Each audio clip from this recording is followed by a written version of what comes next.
what's good? Welcome to another episode of Fun with Dumb. And today, I'm joined by another old homie of mine. Not like he's old, but just like we've known each other for a minute at this point, you know what I'm saying? And I've known this guy from the beginning of his like YouTube career, you know, comedian, personality. Yeah, shout out David So. What's up, everybody? Yo, this shit's professional as fuck. You know, whatever. I don't know why I always do it. I do it like really awkward and professional, but no, what's professional is like I don't see. So when I first met Dumb, this would never happen. Yeah. Like the decor, the cameras and everything. Hey man, I like to do things right, man. I mean, my art direction is a big thing for me. You know what I'm for saying? sure. Yeah, I'm into that. But yeah, man, how you doing, bro? Just chilling, man. This is dope. I like this, man. Everybody's doing podcasts now, but I think like you're gonna have an interesting one. Yeah. No, I mean, dude, honestly, I haven't even like we've known each other for a while, but we haven't even had a long conversation. Because we're usually drunk. Ever. That's why. Yeah, we're drunk. We're just shitting on somebody, hating on somebody. You That's know? half my career, dude. I mean, yeah, that is true. That is true. I was thinking that, like, thinking about the type of videos you do. There's a lot of anger. Yeah, you know, like when I first started doing that whole YouTube thing, like that's just what I grew up in. You know, everybody used to just clown on each other. Right. You know what I mean? Yeah. And that's either how we got along with each other or that's how we connected. Right. And that's, I guess, like because I live in such a small bubble, I thought everybody just did that. You know, so I just kind of took like all the shitty stand up that didn't work out on stage. I put it into these videos. Right. Because it didn't translate well. But if you do jump cuts with them, they're way funnier. Right. So I would go up on stage, try to do the stand up, and people are just like, that's just not funny. It's like combining a bunch of one-liners into like a video, right? Exactly. Yeah. And so I was like, oh, this is not working on stage, but I bet you it'll work on these videos. Yeah. And it turned out it did, like because people wanted like gratuitous jokes. Yeah, I mean, I think like a lot of your videos is kind of coming from a place of frustration too, right? Like the first video where it went viral was like the UCLA thing and all that. Was that just like some shit you just have to like get off your chest type shit? You know, to be honest with you, that shit cracked me up when I saw that for video. I was like, that's just hilarious. Yeah. You know? And so I just kind of did it in that rant type of format. And I think like people are like, yo, he's standing up for Asians. Like, right. I was like, not really. Like, I just thought it was funny and it would be a funny video to do, you know? So I didn't really expect to be like this voice for like young Korean or Asian Americans. It was just like, that's just what we did growing up. We would just clown on people who did stupid shit. Right. Asian motherfuckers just like, they loved that shit. I remember when that shit came out and it was shared on my Facebook walls, and I think motherfuckers was just not used to seeing dudes like that or something, you know? Like, I don't think like the loud, outspoken Asian dude was something that was very common at that time, which kind of threw me off because like in Sacramento it's hyper diverse, right? So we got a bunch of like Asian gangbangers, whatever. Everybody's loud as fuck, so I'm used to that. And so people are like, oh, you're kind of loud. I'm like, dude, I'm the quiet one. But wait, was that first video when you put out, like, was that something you were like, okay, I'm going to start doing this, or was this a one-off thing that you were just trying out? I wanted to do, like, comedy series stuff. So, like, I used to do, like, these funny little, like, stupid sketches just with, like, a couple of homies and stuff like that. But after a while, like, I was like, dude, making these sketches is so much fucking work, right? So I was like, I'm just going to... And if you look at... There's like a few videos prior to that, right? I would slow my speech down and I wouldn't curse because I wanted to be a little bit more friendly. Like a lot of people aren't going to understand where I'm coming from, so I'm just going to take that away. But after a while, that started stressing me out. I'm like, fuck it. Just say what you want and just be yourself and see what happens. Yeah. And the next thing you know, the whole fucking video blew up. Like, I remember I put that video up. I just said whatever and I edited it down. It was like 6 a.m. in the morning. It had like 70 likes or some shit. And I was like, dude, I'm fucking famous. You know, I was like, I'm fucking famous. And I went to sleep the next and like a few hours later, it had like, I don't know, 700 likes, 800 likes, 1,000 likes, 10,000 likes. And I was like, dude, what the fuck is going on? Right. And then my brother, he called me. He goes, dude, I'm seeing your face in every single fucking library I'm at in college right now. And he was like, dude, what did you do? I was like, I don't know. He goes, you're going viral. I'm like, what the fuck does viral mean? I don't know what he said. I don't know what's going on, but it just kind of just caught like a fucking wildfire. I had no idea. It's kind of a good genre to be in on YouTube, just because there's so much bullshit in this world that you have material forever. Yeah, 100%. You know, after a while too, I actually like stopped doing YouTube for like off and on for like almost the past like 2 years. Yeah, because I almost got tired of being angry all the time. Yeah. You know what I mean? And because it wasn't just funny anymore. Now it's just me being angry. I think that there's a big thing with like being a YouTuber or being in that world that kind of fucks up your mental health at times too. 100%. Because I did that thing, you know, like creating web series and talking and ranting and all this shit. And after a while, I felt like my fucking soul was dying. Yeah. Shit. Like, That's what happened. That's why I wanted to try doing film. And that's why I did fucking Gook. Right. You know, and it was so refreshing. You killed that role, by the way. Thanks, sick. man. Yeah. And it was so weird because I'm not from like K-Town, but then like for the past 7 years I lived here. Right. So it was kind of an interesting perspective, and I just had to do it from the perspective I grew up back at home in Sacramento. Well, it was dope too because it showed like a pretty vulnerable side of you, which like that's not like what you do in the videos. You know what I mean? And that shit, you were like being broken down and shit. You know? That shit was hard, man. It was so funny because like Justin would work with me on these lines and stuff, but it's so funny like on set too. Like people don't know like he's very particular about his vision. Yeah, and that's what you need from a director, is a guy that just says, "Hey, I know exactly what I want and this is how I want it." But you know, sometimes like we're working like hours on hours. I remember this fully. And I used the butt heads. We get on set, we're fucking yelling at each other and shit. Yeah. He's like, "That's not what I want from the scene." I'm like, "What the fuck do you want then, dude?" Right. We're getting all mad. It's like, and in the movie, he's like going in on you. Yeah. You know what I mean? Like he's like shitting on you. You're just like, you know what I mean? You're not even snapping back. You're just like, you got me on that one. Yeah. You know, because in that film, like our relationship isn't so much a brother and older brother. It's more like father and son. Right. And so that relationship was kind of derived from the relationship I had with my father. Well, people who aren't familiar, by the way, there's a film called Gook on Netflix right now where the main characters is Justin Chan and David So. They're playing brothers, and this takes place during the LA riots in 1992. Probably one of the best like scripted like movies about the riots. You know what I mean? Good perspective and shit. But, thanks, man. Like we really wanted it to be like about people. You know what I mean? Yeah. Because if you wanted it to be about the riots, then you could go watch a documentary.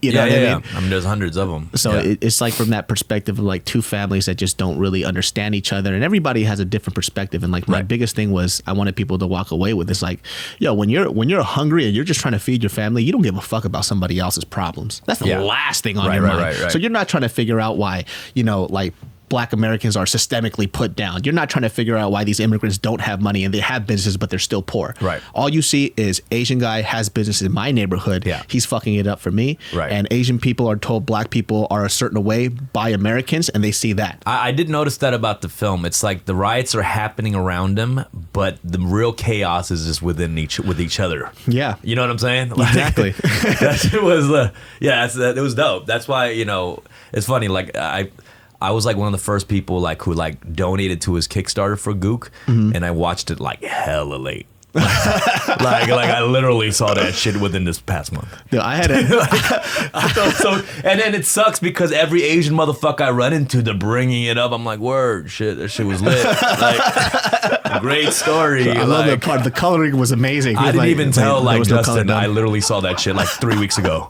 Like you know what I'm saying? Like who colored the film? It was black and white, bro. Shit. The colors just popping out. Yeah, it was pop. It was so retro, dude. I love the fucking effects. I was like, what the fuck are you talking about, man? No, it was good, man. I really was like, people praised your performance and you killed it, bro. It was thanks, dope. dude. It was dope. I mean, how was that experience for you during shooting that? Like, it was good, man. Like, honestly, I don't know if people know this about me, but my biggest motivation is like the most Korean thing about me. It's like, is always to prove somebody wrong. Yeah. You know what I mean? Which people say is a bad way to do things, but it's just how I've done things my whole life. Right. So when I was trying to get signed by an agency just for an acting thing outside from being a social media influencer, they didn't want to deal with me. Right. Specifically because shout outs to you fucking Viners that don't show up to your fucking auditions, by the way, you fucking pieces of shit. You're saying they fucked up the they kind wouldn't of show up to their auditions, okay. and they would expect the world that they're like, well, why do I have to audition? Do you know who I am? And that was the type of attitude, and this is what a lot of these agencies would tell me, and so they didn't want to sign like new media influencers. Really? So that happened, like that literally kind of shifted, you know, the expectation of exactly. And they don't even realize that they walk into these auditions and they're like, well, I didn't get the role. Yeah, because you fucking suck dick. That's all.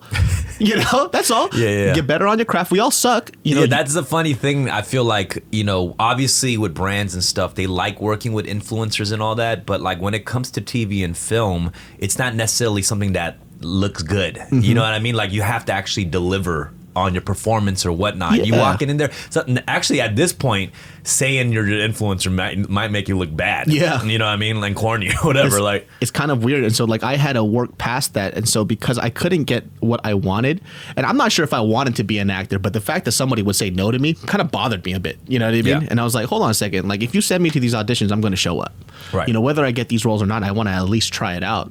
But if you're already putting that wall in front of me, it's like, well, fuck it, I'm just gonna create my own shit. Has being in Gook like opened up some opportunities, or because I mean it did so good in film festival circuits and all that, you know? Oh yeah, I mean I got signed to an agency, you know, all these opportunities opened up, and for me it was a way to figure out not so much that I wanted to be an actor, it's I got to try it first to see if I like it in the first place.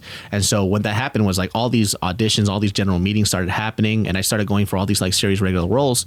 And then for me I was kind of like, okay, well, do I want to be an actor now? And I'm still trying to figure that out right now. Do you, I mean that process, I mean, because I've gone through the process too, and I'm still going through it. Like, how has that experience been going into auditions and stuff? Do you like it? Do you hate it? What is it? I fucking hate auditions. Yeah. I think auditions are number one. Like, I love acting, I love all that other shit, but I think auditions are the dumbest fucking process on earth. Yeah. Like you give somebody a few seconds to kill this role, right? And they're like, they don't got it. Some people are just bad auditioners, but they're amazing actors. True. You know, and so, and you know, albeit I do understand the casting director's positions because they're seeing hundreds and hundreds of people. They don't have that fucking time.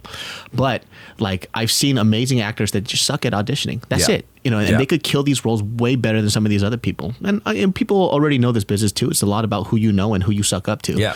The problem is I'm not a kiss ass. Yeah. I don't know how to do it. Yeah. You know, I do know how to do it, but I'd fucking kill myself. Right. You know, and that kind of stuff shows too when you meet people. So I can only hope that they like me as a human being. And if you like my acting, you'll sign me up. I'll tell you right now, the auditioning is one thing that everybody has to fucking do. You know, there's people you think that, you know, are just famous, get to shoe in for things. But I've gone to auditions and I've been in rooms like, why the fuck you here? Yeah. You know what I'm saying? Like, like last time we had some audition for some small ass role with 2 broke girls, and I'm in the waiting room with every Asian male actor that I thought was like on.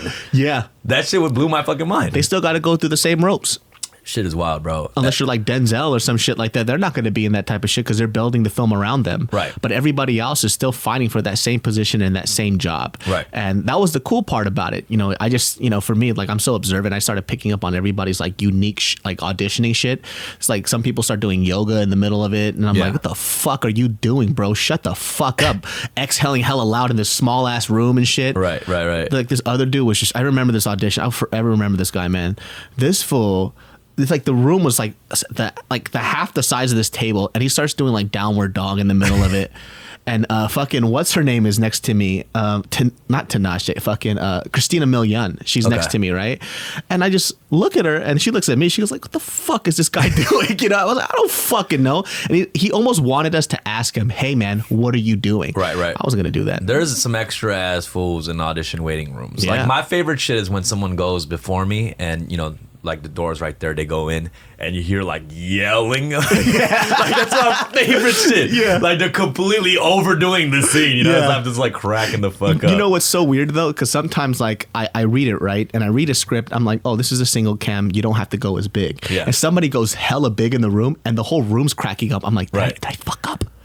Like, should I go big too? What the fuck should I do? And I go in and I get a couple of chuckles. I'm like, oh, fuck that guy, dude. He ruined it for me. Oh my God. And I just walk out just super disappointed. But after a while, you just start to scab over, dude. Right. I scab now, dude. I walk in. If I don't kill it, I'm like, oh, I sucked. And I just move on. Like, well, what can you do? Yeah, the process is crazy because, I mean, especially in LA, you're driving across town sometimes at random hours. You go in for like 2 minutes. Do you ever feel discouraged to like, you're like, do I even want to do this today? I mean, I know this sounds kind of like super...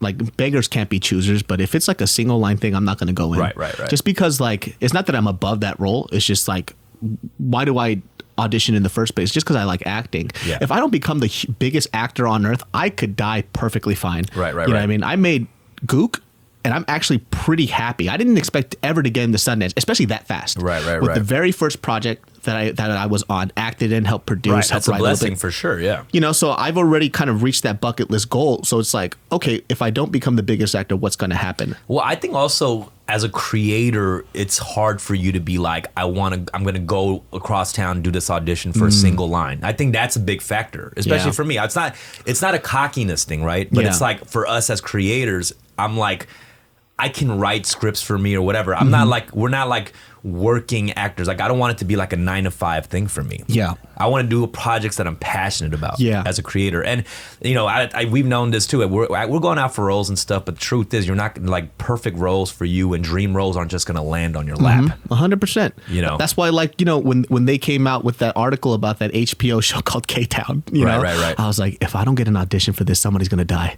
You know, you know what I mean? Like, how many like Korean actors can actually fill that role? If you don't get an audition for that, I'll be pissed. But that's the funny thing. You'll see projects, you know, hit the screen or whatever, and you're like, how the fuck did I not get an audition for this? You First know what I mean? all, like, yo, fucking Marco Polo, I look like a Mongolian. How dare you not even call me once? Right. I look like his son. Right. You know what I mean?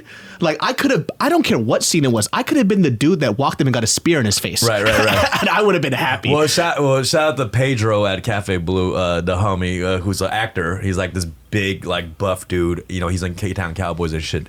This motherfucker will go off about audition. He's like, how the fuck did I not get this? Like, I'm the only buff Mongolian looking. Like, I think he went up for Marco Polo and shit. Shit. Like, yeah, he was like furious because he made it to finals and didn't get the shit. He was so fucking Dude, man, furious. shout out to fucking Benedict Wong, though. I think he is one of the best Asian American male actors out there, killing it. Well, I fucking love that guy. He's getting the roles because he's ill. You That's know what I'm I mean? saying. Yeah. Dude, man, because he like DM'd me on Instagram telling me he loved Goop. Little Chub, just right there. I was like, he doesn't even know. Well, he probably knows now, but I was like, oh shit, fucking Benedict Wong just messaged me right now, dude. To me, that's like fucking, I don't know, what's a white actor that white people look up to? Fucking, I mean, there's a lot. I know there's like 4,000 of them. Fucking Leonardo DiCaprio just messaging fucking Jake Paul or something. But the dope thing here's the thing, to a lot of non-Asian motherfuckers, like, they might not even look at certain actors like that and, you know, think that like these are guys we look up to. Yeah. Right? Because there's only a handful,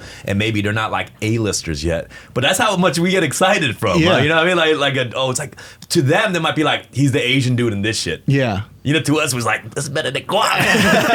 Because I met Randall Park at a Wong Food thing, and he was like, "Hey, David," he said my first fucking name, and I was like, "He fucking knows my fucking name," and he was like, "Hey, I'm a big fan of your stuff." I was like, "What the fuck?" Yeah. And Randall Park doesn't even know that I love Randall Park. You know what I mean? No, and then I saw Daniel Day Kim, dude. I'm like, "Fucking, that's Daniel Day Kim." No, for sure. I mean, that dude, Randall.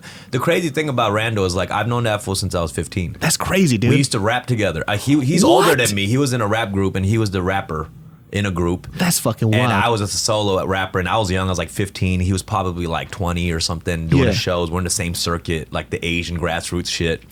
And like, and I saw his journey. He stopped rapping, he was doing stand-up, and then all of a sudden television. And he's so good. He's you know so what I mean? fucking He's so good, man. fucking funny. Like, there's not a lot of Asian dudes who has the comedic timing that he does. He's effortless. Insane. Like, it's a guy who knows how to be funny without trying to be funny. Right. You know, like, I don't know how to do that. So like, he's very good at that shit. You know what I mean? So see, even when he was on like that small episode of The Office, I freaked the fuck out. I was like, it's like the subtlety, you know? Yeah. He's not like over the top. He's like chill, but just fucking funny. he's just a funny ass fucking dude, man. There's a lot of like dope like Asian actors and comedians that are getting recognized, you know, and I really, really do like it. But at the other hand, too, there's also a lot of fucking shitty actors and a lot of shitty Asian comedians that feel like they deserve what those people have, even though they work for it. I think here's the thing is I mean, I think I could relate to you a lot because, you know, obviously we're very blunt about shit we like or shit we hate. Yeah. Like, but it's a dangerous territory too, right? Because it's like, if you hate some shit, all of a sudden you're a hater. Yeah. You know what I mean? I'm at this point right now where I'm just like, I'm just going to support right now because we need it. Right. It's not productive, right? If you're just hating. Exactly. So like I put out a tweet like a couple months ago. So I can't wait till fucking Asian Americans are on the screen so I can start talking shit about everybody, dude. I'm waiting. Yeah. Like, that's progress. Yeah. You know what I mean? That's mad progress, It dude. is, yeah. It's like the same shit that I say about my friends. It's like, dude, if I'll know that you're famous when I see you across the street and I go, "Hey, what's up?" and you go, "Fuck you." I'm like, that's my boy right there. He's famous now. He don't know me. I mean, I have a hard time with that shit too because there's things that I like and things that I hate, but I think that's also something as I'm getting older, learning how to navigate. You know, sometimes you just gotta shut your fucking mouth. Yeah, man, I'm trying to learn that. Like the other day, It's just that I'm still. I'm still like the other day. Like, so there was this video that I put out. Yeah, it was with Tim, and there was a couple of Korean girls in there, and the joke was that I called them. By the way, I know the girl. Yeah, so I actually did apologize to her because That's good. That's some bigger man shit. And the reason why I apologized to her wasn't because I didn't take back the joke. I refuse to take back the joke. That's something that I won't do. I did apologize because I didn't take in consideration about how she felt about it. So when I made this joke, right, the joke was about me. Okay, so I saw this, like, my homie put it in our group chat because we know the girl, right? And we know you, so he was like, "Yo, what's," and I was like, "What's the video?" So the video was like, it within this video, right, in Send Foods, basically the ongoing joke is Tim gets recognized and I don't, right? So whoever recognizes him, I just talk shit about that person because they don't really know Tim, right? And so there's these two just regular looking Korean girls, K-Town chicks, and they came up to him and I'm like, "Hey, what's up? I'm Tim's photographer." So that already set the joke up, and I was like, "Look at these loose women coming up to Tim," and so I guess like in their mind they saw it as I'm calling them a bunch of hoes, right? But the joke is I'm bitter and salty that Tim always gets recognized, so I'm just making fun of everybody. Yeah, but I get it. I get both sides. I mean, I get the joke, but I see how they could have taken it that way. Exactly. And so the reason why I got upset at her is instead of saying, "Hey, I don't like the fact that you made a joke out of me," she says, "You attacked the whole female gender." So she did that little bit where she wanted to get the whole... So that's when you snapped back. I saw like that you commented. Yeah, it was she tried to make it a gender issue. Yeah. And that's where I got upset because for me, I don't like people when they take a positive movement that's happening right now and only using it for yourself when it only works for you. I get it. I get what you're saying. Yeah. But... aside from all that, which I still stand by that statement to this day, I think it was a cheap trick that she did. I still have to recognize that just because I was trying to make the joke about myself, it doesn't mean that everybody thought the joke was about me. Because I read a couple comments where they called them K-Town hoes. I was not having that. I didn't like that. So I had to take it back. Right. And I messaged her and I was like, "Hey, I realized," and I talked to my mom, I talked to my girlfriend about it, and they were like, "Well, you have to take in consideration how she felt because just because you told that joke that way doesn't mean that that's how she felt about it." No, that's true. And she wasn't a part of the joke. And here's the thing, like, we have platforms with big fan bases and people who get behind you, and you don't want, like, think about the other end, right? Exactly. They'll feel powerless. Yeah. When all your friends is like, "Fuck that," like you can't.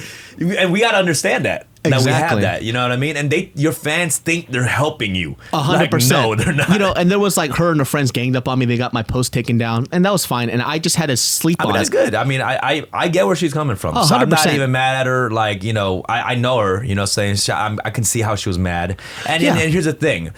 Yeah, like if she did mention the whole female thing or whatever, of course, because if somebody's attacking me, I'm gonna use whatever the fuck to destroy you. Exactly. I know that come from battling.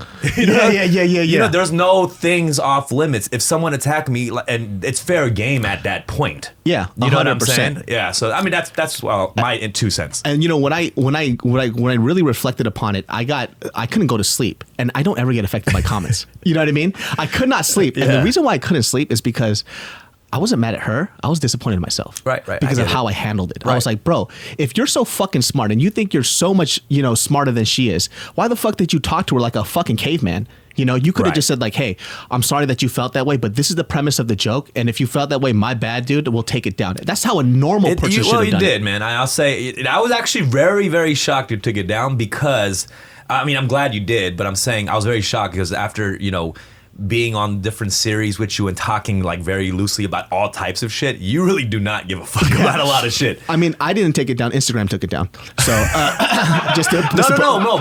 didn't you re-upload the video? Oh, we re-uploaded it, and then we took that part out because they didn't want to be a part of it. So I completely understand. And because I read that comment that called them hoes, I was like, that's where it becomes a gender issue now. Yeah. Because just because I didn't make it that way doesn't mean that other people didn't. Cool. And so if people are walking around calling her a hoe when she's just this basic girl, basic as in just a normal girl, not like you're a basic bitch, but then it becomes a problem for me because now I think about my mom. I also think about the girlfriend that I'm with, and then I think about it like that. Yeah, so I just had to clear it up as a Koreatown councilman. Yeah, dude, he's the mayor of K-Town, dude. It's like I know the homegirl, and I just wanted to talk, and that's good that we talked about it because we were hearing all sides. And of I told her too in the message. I messaged her I told her, "Hey, I slept on it. I was wrong. I apologize. I didn't take into consideration how you felt. The next time I see you in person, I'm gonna apologize to you face to face. I have to. So when I realize that I'm wrong, that's what I'm saying. Like, I never get affected by comments. And I was like, why the fuck can I sleep? Usually when I roast somebody, I'm like, fuck yeah. You know,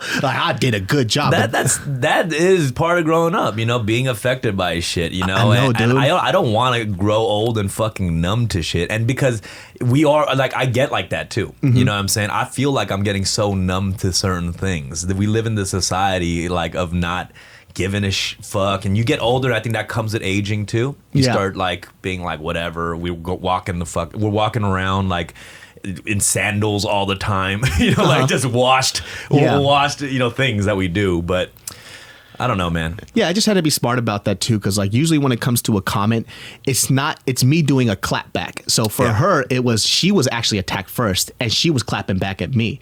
So I was the person in the wrong, and I couldn't connect it. That's what I'm saying, man. Like it is like we're getting a little older, and we're starting to be a little bit more empathetic. Because now I'm like, I really think like, okay, how am I affecting this person, and was it worth it? And like, no, it wasn't worth it because the joke made people laugh, but they were laughing at her and they weren't laughing with her. What level of like, you know, I know you're a person who, you know, is very open to free speech, whatever any person wants to share. Is there like a limit for you? Like some shit that is really off limits? I guess it's like that's the same like the hood rules. Like don't talk about my mom, don't talk about my dad. Other than that, you could say whatever you want about. People say whatever they fucking want about me, you know. But I guess like when she made it family shit, whatever. And you know, when I'm called like a misogynist or I don't respect women, it's like, ooh, shit. Now you're for some reason that irked me. Yeah, that pokes it poked me a little bit too, just because like that's like so far from what I'm at. And you know, people take the words like you use the word bitch. I call everybody a bitch. It doesn't matter, girl, guy, whatever. Bitch is. If I call you a bitch, I'm using it to insult you. So of course it's supposed to be offensive. That does affect me too. When somebody wants to automatically, you know, things about like racist or misogyny, it's like the hot thing. It just boils your fucking blood. You know what I'm saying? And it's like that just tells me that they're not even up on your shit. Yeah, like they don't know who you are, even because it's pretty much out there.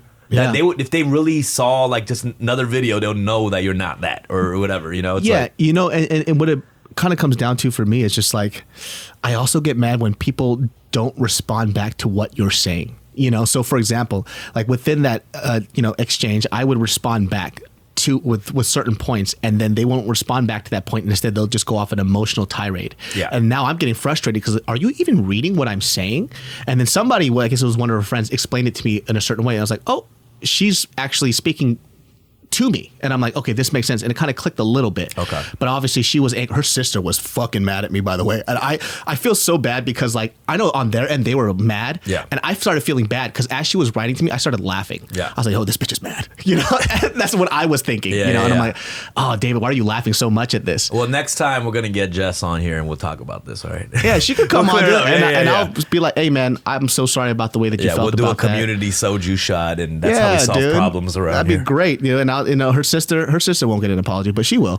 You know, just because her sister was not saying anything that made sense. I don't know if this is resolving shit or just escalating it right now. Oh, no. But shout outs to the sister for standing up for your sister. I mean, that's just, it's a given. That's some dope stuff, dude. Yeah. But she was saying some wild shit though.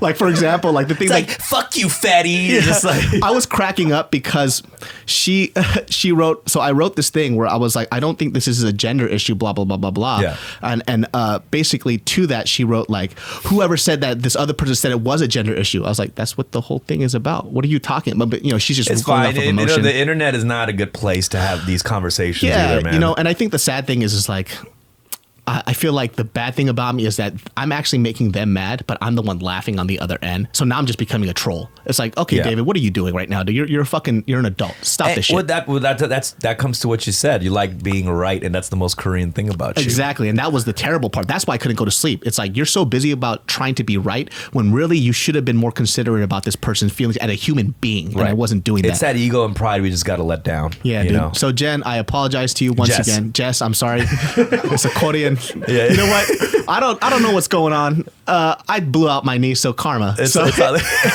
You know what I mean? Yeah. Apologies. Let's just move on from that. But no, another thing, man, I gotta say is you are a very talented musician as well. Man, you know, You sing. You know what I mean? Yeah. I mean, also, you know, you sang in Gook. Was that something that Justin wanted kind of Yeah. showcase as well? Yeah, and I think Justin used that as a device to show that it was like kind of a stereotype breaking moment, you know, because like true. during that time, people only saw Asians as pencil pushing dweebs, Right. But there was a lot of kids who wanted to become rappers, i.e. you. Yeah, You yeah. know, a lot of people who wanted to be R&B singers, b-boys, dancers, whatever. Right. But you know, the world didn't see them as that. Yeah, You know, yeah. and so that's what my character kind of shows. Like, yo, this kid has something else to him. I thought that was actually cool because to somebody just watching that, they might be like, this isn't believable. I'm like, no, motherfuckers had dreams during that time. You know what I mean? I thought that was kind of interesting being like, oh, you're recording a demo, right? And even like Justin's character is just like, get the fuck out of here. Yeah, you know what I dude. mean? Which probably was the mentality of any Korean peer or parental figures, you know? 100%, man. Even when I was doing stand-up, people didn't understand it. You know what I mean? Right. They didn't understand the whole stand-up thing, me doing music. It was just such an odd thing, especially because I was doing stand-up and music at the same time. I liked music, but I looked like a comedian. So like, and I'm doing R&B music too, by Yeah. the way. You know what I mean? And I'm over here with like a fucking red shirt that says bok choy on it with the buzz cut, you know, because I didn't give a fuck about what I Right, looked like right, because right. I was more into the comedy at the time. Yeah. And the music was such a side thing, and it just really didn't mesh well. you know? I think that's one thing that's fucked up about the music industry, like what you just described, right? When somebody just doesn't look like a musician, you're Yeah. like laughing at them. You know what I mean? It's kind of fucked up. And that's still to this day, like, I mean, there's progress being made, but still like in pop industry of music and shit, it's like everyone, you gotta have the look or Yeah. whatever the fuck. And people care about that so much, you know? Yeah, 100%, man. And like that look part is like, I feel like, what's it called? Spotify and SoundCloud help alleviate that a lot. Yeah. You know, so people can just get recognized for the music. Because before that, even just like YouTube, there's gatekeepers, right? Yeah. So it's like, you can't get this role, you can't do this content unless I let you. But Right. SoundCloud, Spotify started destroying that concept. Right. It's like, if the people have spoken, like, I'm dope. Yeah. You know, I don't need you to tell me whether I'm dope or whether people are going to buy my music or Right, not. right. That's how people like fucking Lil Yachty. You know Yeah. what I mean? I don't fuck with his music, but there are people that do. Right, You right. know? And so that they kind of represent a demographic that wasn't being reached because somebody was telling them that they couldn't. Well, it's like The Voice too, right? Like, Yeah. But the funny thing is, The Voice is like, they'll hear somebody kill it. The chairs turn around. It's like, the voice is coming from this motherfucker. Yeah. Like, it's like a low key like backhand compliment. Yeah. You know, like I'm like, why can't it just come from this dude? You know, why can't that voice come from this person? And it's just like that same comment when people will see you and they're like, "Oh, your English is really good," and I'm like, "Yeah, it is." that you got to. I mean, that point, that's just some racist shit. Yeah, and I was like, okay, but that I mean, it's so weird because I didn't experience that a lot in Sacramento, but when I started traveling for these shows, like when we do these college shows, I started to understand that the world that I grew up in, where Asian people, Black people, and Mexican people, we all mix together Right. really well, isn't what those kids feel out It's there true. in the Midwest. It's true. And- I felt like that's a big blessing, even the way I grew up. You know, because I'll do a lot of these shows at colleges and universities, and Asian kids will like always ask this question to me, like, how does it feel like being an Asian that came up in this predominantly Black community of hip hop and shit? I'm like, shit was tight. Yeah. Like, no, like it made me such a good artist. Yeah. And I just knew when I was going to these open mics and I was the only Asian dude like stepping in a cypher and freestyling, like, I'm gonna have an opportunity to be like this guy who stands out, and I'm gonna be heard. You Yeah. know, because people will be like, "What does this Asian dude have?" And Yeah, I yeah, think yeah. that's a cool thing. And hip hop is about being unique and standing out. You know Yeah. what I'm saying? So to me, it was like an advantage. It wasn't like a crutch. Yeah. You know what I mean? And I think these kids don't get that. That's the hard. You know, when I used to watch your battles back in the day, right? I'm like, dude, they're gonna say so many Asian jokes. I wonder what you're gonna say back to them. And like in my mind, I'm like, okay, if I was in that, what would I say? I got one line. Yeah, I'm like, I would have been killed. You know? Well, that's the thing. It's about battling. Is a lot about that too. There's certain people who don't give a fuck and damn near say borderline racist shit. You know Yeah. what I mean? But the really good battlers know how to tell these jokes in a very classy way, in a sense, and that's comedy, right? And you know, when people do comedy, you can talk about race and different things, but the best comedians talk about race where they're very familiar with the cultures. Oh yeah, you know what I'm saying? Those are the best ones. You know what I mean? And that's the same with you, right? Like if you make a joke about different cultures, like you're so familiar with that culture that the motherfucker's like, yeah, because we know the inside jokes of the inside jokes. You know, it's like that same concept where people ask like, well, what do you feel about, when this white dude does the Vietnamese accent? It's like he did it really well. It was hilarious. Right. Because there's accuracy in it. He understands the nuances when he does like a Korean, Chinese, Vietnamese accent. Exactly. It's like same thing with like Russell Peters, right? I was just about to say that he's a dude who understands the individual cultures. It's not just like this is how Asian motherfuckers are. No, he's like this is how Indians, Pakistan, Chinese, Vietnamese, Koreans. Like you could tell that motherfucker grew up with everybody. Like, I used to say this about my dad all the time. People are like, yo, do you think your dad's a little racist? I'm like, he's not racist. He hates everybody equally, dude. He hates, if anything, he hates Korean people the most. Right. You know what I mean? Like he talks shit about every single fucking race, dude. He hates everybody. It's all the same level, dude. If you love everybody the same, you could hate everybody the same. Yeah. Same shit. Yeah, he's not racist. He's super racist. Yeah, he's just like a hyper racist, dude. It's two negatives cancel each out. He's a positive now, dude. He's good. Yeah. Did you ever like try with your music stuff? Like, was that one of like your early passions, even before the comedy? Like you were trying. I just wanted to get pussy, dude. That's really what it was. Like that's Did it help? Yeah. Like it was like one of those things that it was so surprising hearing that voice coming from somebody that looked like me, that it was just like a conversation starter or something to that extent. And then, but that is the root of. Like everybody's story and why they started this. It's like girls, right? Also, it's so funny because like you'll get interviewed. I'm sure you've been through this. They're like, what? How did you get into this? Blah blah. And they want to answer like to tell the stories of my Asian American people. No, but I'm like, no, I wanted to get pussy. Like that's the truth. And it kept working. So it's like, well, am I going to stop this? Absolutely not, dude. I'm gonna keep doing this shit. I was at house parties, and when I freestyled, I realized I get free blunts and drinks and pussy. So I was like, that's why I wanted to continue. And lightweight too, it was also like this small little hood pass that you got. You know what I mean? It's like every kid, right? You want to be accepted, and that was a big factor of being accepted, in around your surroundings and stuff. But I mean, obviously later down, don't get all mad. Like, now we care about representation and all this shit. 100%. You got to grow into that, though. Yeah, and I have a girlfriend now, so I'm done. I'm pussy lockdown, so it's done. You know what I mean? He sang his last tune. Yeah. It's all done. It's so interesting. Like I remember like trying to write music and shit. Music is so fucking hard. I'm not sure if any of you realize how hard music is. Out of all the things I've tried in terms of art, music has been the most difficult, because like I feel like when I wrote a stand-up set back in the day, when it was good, I could tweak it and still feel better about it. Because sometimes you put it out, it's like, fuck this, I hate this, I hate this, I hate this, I hate this, I hate this, and then it goes into like, okay, what's the album art? What's that going to be like? There's a lot of factors. I think a lot of kids don't realize. Yeah, who's going to be the engineer? Who's going to fucking mix my shit? Do I even like this person that's going to mix it? Did they even do it on time? Is this person going to finish this? Like, it's just so much shit, dude. Who's going to vocally produce this shit? It's just so many factors into it that it is a lot of. I mean, that's art in general, right? It's about when to stop and being like, this is ready to go. Yeah. But I think the more experience you get, you have more confidence in the choices you make. Yeah. You know what I mean? Like acting or comedy or whatever, you got to feel confident about the choices and things you say. Yeah.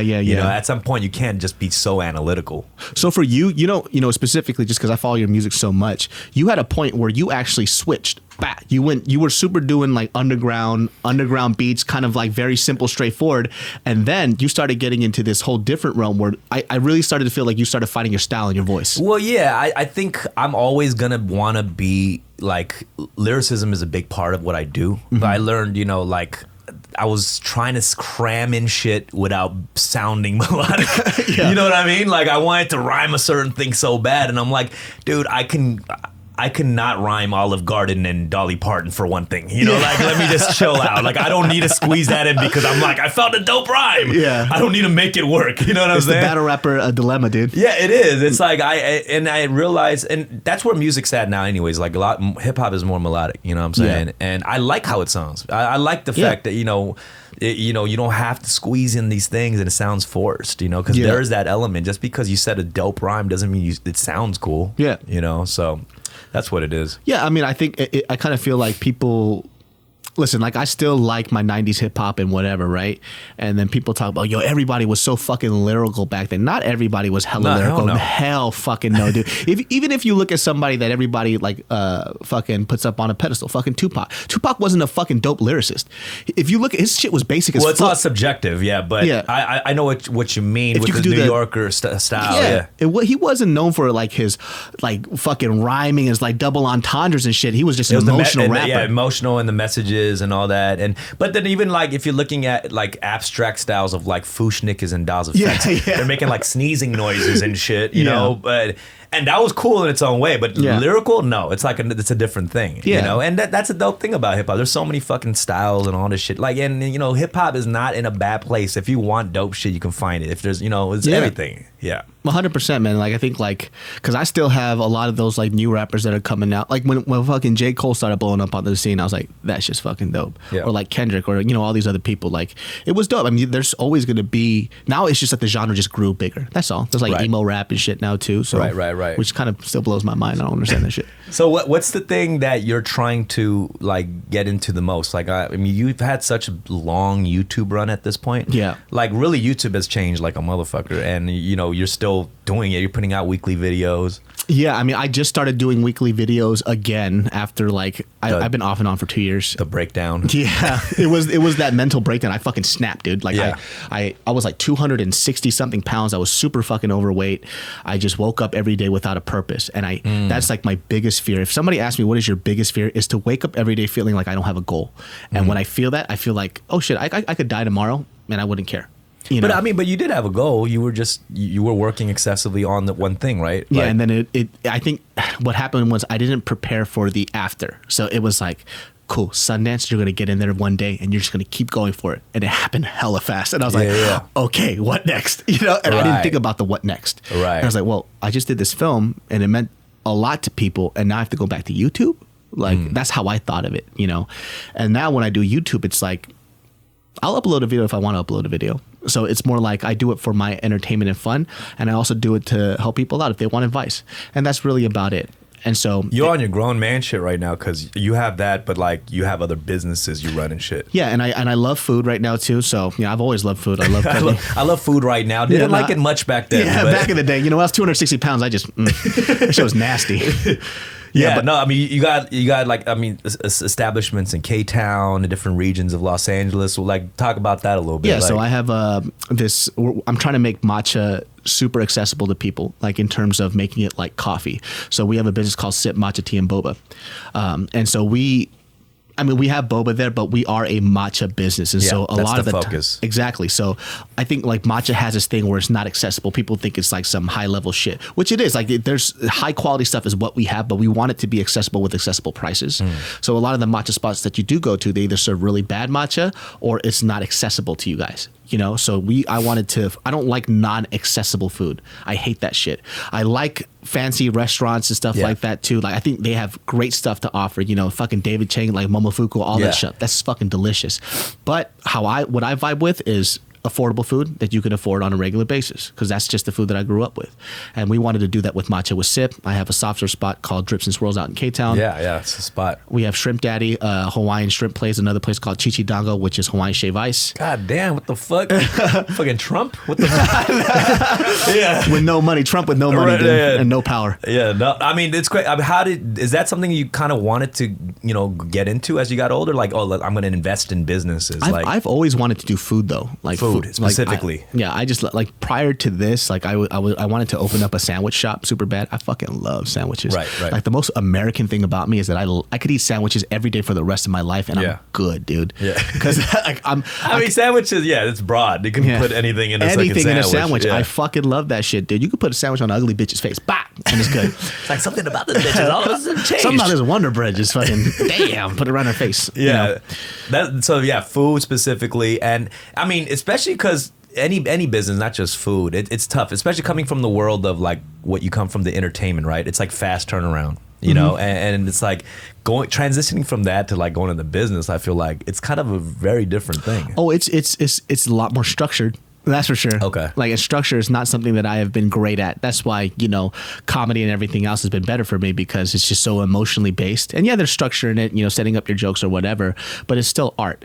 Business has like an art aspect to it too, but the structure and the foundation has to be strong, Yeah. And, on top of that, I don't deal with this part. Our partners, Jeremy, Anna, June, and Dan, they all handle that stuff, and they handle like dealing with employees, customer service, product. That's their world, and I do that marketing end where I try to translate what they want into what other people can digest. Right. So that's the fun part about businesses too, and I also get that same type of pleasure of having somebody take the drink or food, they eat it, and they go, "This is amazing," and they feel good about it, and that's what I like. Yeah. I like somebody eating the product or the food that I'm making, and it makes them feel good, and that makes me feel good. Right. So right.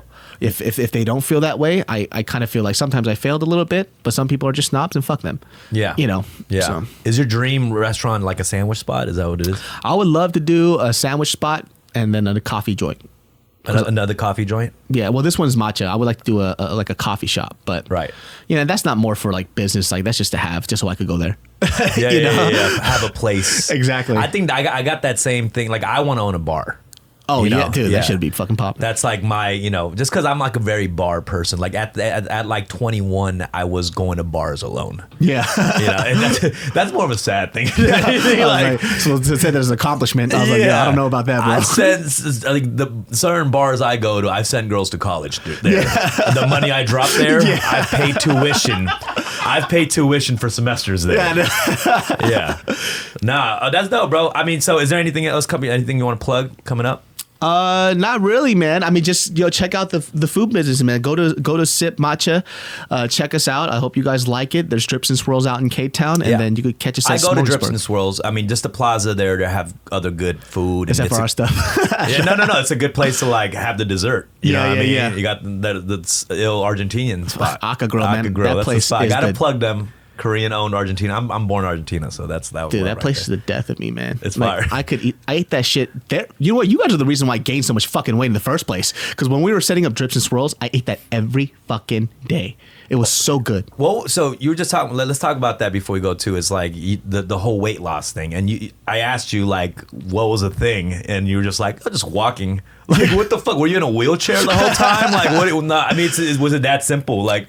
You know what it is? I mean, you can go and do this for hours, but basically what it's about is about creating habits. And I always say this because I used to think it was about intensity. It's not about intensity. It's about consistency. Okay. So if you are trying to work out and kill yourself every day, and mind you, there are people that can do this, but if you haven't been active your whole life, right? And suddenly you're trying to do this like 180 turn and say, hey, I'm going to fucking destroy my body every day. You think you're going to do it for fucking 4, 5, 6 months straight? Absolutely not.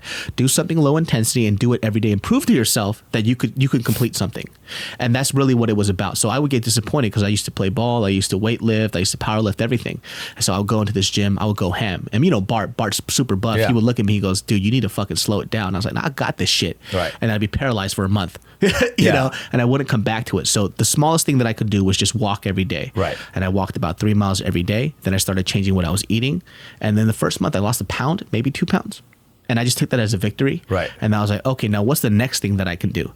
Change what you're eating now. Like, you don't have to eat every meal. Like were your eating habits like really bad or what? Bro, let me tell you something about that, dude. Like, so one of the things that I had to do was calculate what I was eating every day. Dude, I would eat as if I was going to be killed the next day. You know what I mean? God it was like damn, my last meal. Really? So, Yeah. like, for example, this is just like what it is. Like, in the morning, I would eat eggs, bacon, whatever, hash brown, whatever, from a diner spot, right? Yeah. Then immediately after, my friends would be like, yo, let's go get some pho. Then I'll go eat some pho and some egg rolls and 2 appetizers, whatever. Then afterwards, like, yo, man, let's go get dinner. Then I go eat some ramen after that. Yeah. That alone, in and of itself, is already like 4,000 calories. Right, Then after that, I would right. go drink. And then while you're Right. drinking, you're snacking on fried shit. You don't even know. So I would like eat an average of like 4K calories a day. That's crazy. Yeah. It was unreal, and then dude. you just saw it catch up. Dude, you want to hear some crazy shit though? I didn't know I was fat. Nope. I mean, people would tell me, but I'm like, dude, what's wrong with you, dude? Like, I am not a fat person. That might be, a thing too in general. Like, you have that self-realization at a certain I had like body dysmorphia just in a weird way. Like when I looked at myself in the mirror, I looked like you. I was like, dude, I'm fucking thin, bro. What are you talking about? Like, my girlfriend would be like, no, you're a fat person, right? I'm like, listen, like, we would eat. Did that hurt, or how did? No, how did because you I thought feel she was about it, crazy. Yeah, I was a crazy ass bitch. Yeah, so we would eat, and then I would look. There's like 2 other fat people sitting across from us, and I'm like, babe, look at those fat people. Look at these fatties. Look at the way they eat. Wow, they were looking at you like you're the homie. Yeah. Like, what's good? And then my girlfriend would look at me. She goes, "You're fatter than them," and I'm like, "What the fuck are you talking? I'm an athlete." You know what I mean? Like, I couldn't see it. I didn't get it. You know what I mean? And it just, everybody to me in the world was crazy. My self-esteem you were shallow halling yourself, dude. My self-esteem is so fucking high. It's stupid. You know what I mean? Yeah. I like when people say I love myself. No, you don't love yourself as much as I love myself. You know what I mean? Like, I was smashing every day myself. Yeah. Like, I would wake up, I would blame the washer and dryer for shrinking my clothes consistently. You know what I mean? I would find all these things. Wow, that's interesting. Yeah. And what happened was my knees started to hurt. My joints started hurting. I started getting short of breath. And that's the stuff that you can't deny. You know, it's like, oh, I'm in pain. And my back started hurting. And I was like, and I remember I just sat there and I just was in my room and I was like, am I a fat person? Like, am I fat? Right. And then I would take these daily pictures when I was trying to work out, and it's like, you know, like you see a month side by side, and somehow the progress picture got fatter. You know, and I'm like, wait, which one's the before and after? I couldn't tell. And then I had to sit there, and I was like, wait, I fit a double XL now. I'm supposed to be an XL. Yeah. It's like, hold on a second. I can't breathe when I put my boxers on. Like, there's like these small signs, and I was like, oh shit, David, I think you're fat. I think you're, no wonder, like, when you order food, people wonder, like, is your girlfriend coming? Yeah. And I'm like, no, this is just for me. Yeah. It was like, oh, shit like that. I've had that moment with aging. You know what I'm saying? Oh, like, shit. Like, you know, just because it's a youthful lifestyle. A lot of us are in it with entertainment and going out, and you have fans that are young and all this shit, you know? And then all of a sudden I started looking at all the tagged photos of me and fans, and I'm like, God damn, I'm starting to look like old. And one day I'm in a hotel room on tour, waking up hungover, I look in the mirror, and I was like, oh shit, I'm washed. Oh shit. I think I spoke to myself. I was like, one time I said something weird. Like, I looked in the mirror, I was like, hello, old friend. Or some weird shit like that. It wasn't even you, it was your reflection that said it. Yeah, no, it's good day, good sir. Yeah, but I mean, that's the thing. It's like it could be sad or depressing at first, and then later it's a liberating feeling when you are like accept it, and not in a bad way. You know what I mean? Like, you know, some of my friends too, like, they're like, yo, don't you wish you were 20? I was like, fuck no. I love the way I am right now, dude. I'm way more confident in the way that I speak. I'm a lot more precise, and I'm in a maturity level. Like, for example, to the homegirl Jess, I can realize my mistakes and apologize to her and feel better about it that I apologize, and I don't feel like my pride's in the way. I feel you, know, and that happens through with being an adult and growing up. Before, I don't even have that, because I feel so bad. I was at a college show, and this young girl was like, she thought I was a lot younger than I actually am. I'm 30. So she was like, oh, aren't you? She was like, oh, I thought you were like 25. You're really old. Like, don't you miss being young? I was like, how much money do you have in your bank account? Right. And she was like, I was like, no, I don't miss being you at all. You're broke. You know, they remind me of just like how we were young, because young people just like love being like, I'm young and you're old. Yeah, like talking shit to me. I was like, you brought me out. Why are you being so mean? Right. You know, I was like, what the fuck? I was like, another reason why is because, number one, like, you guys are so unsure about your choices all the time. It took me fucking hell to get to the mind state that I am right now. Right. You would love to be where I am at right now, and I'm still learning till this day. But imagine how far back you are from me, and eventually you'll get there too. So don't pity me, is what I'm saying. That's the thing. There's moments like I look back on my youth and how proud I was to be a fuckboy and shit. You know what I mean? And I'm like embarrassed of those moments, dude, because I know like the way I was talking to people or treating girls and all this shit. I'm all like, dude, I should be embarrassed about that. You know what I'm saying? Like, I shouldn't be proud about that shit. Dude, like one of my friends asked me, he goes like, if you had a time machine, what's the first thing you would do? I would go back in time and slap the fucking shit out of myself. You know what I mean? Like, I'm over here trying to be. You're fat. Yeah.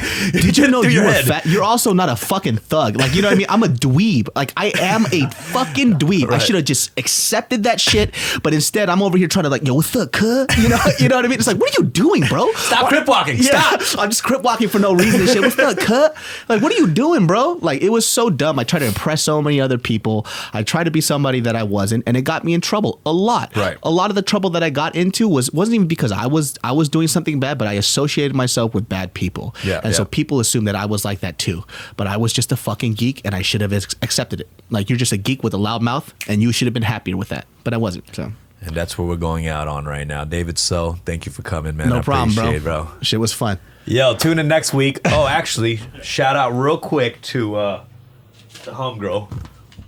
Shout out to Hannah Cranston, who's the host of the Too Much to Handle weekly podcast, navigating life as a woman when you have a big mouth and even bigger dreams. So if you want insight, you know, this is a good podcast for everybody, not just women. You know what I'm saying? They dive into everything from sex, dating, career pros and woes, body issues. I like pointing to you. I know body issues. But yeah, so tune in. Great host, Hannah Cranston. She was a former host and executive producer of YouTube's Think Tank and a regular host on The Young Turks. Tune in next week for another episode of Fun with Dumb. Yee!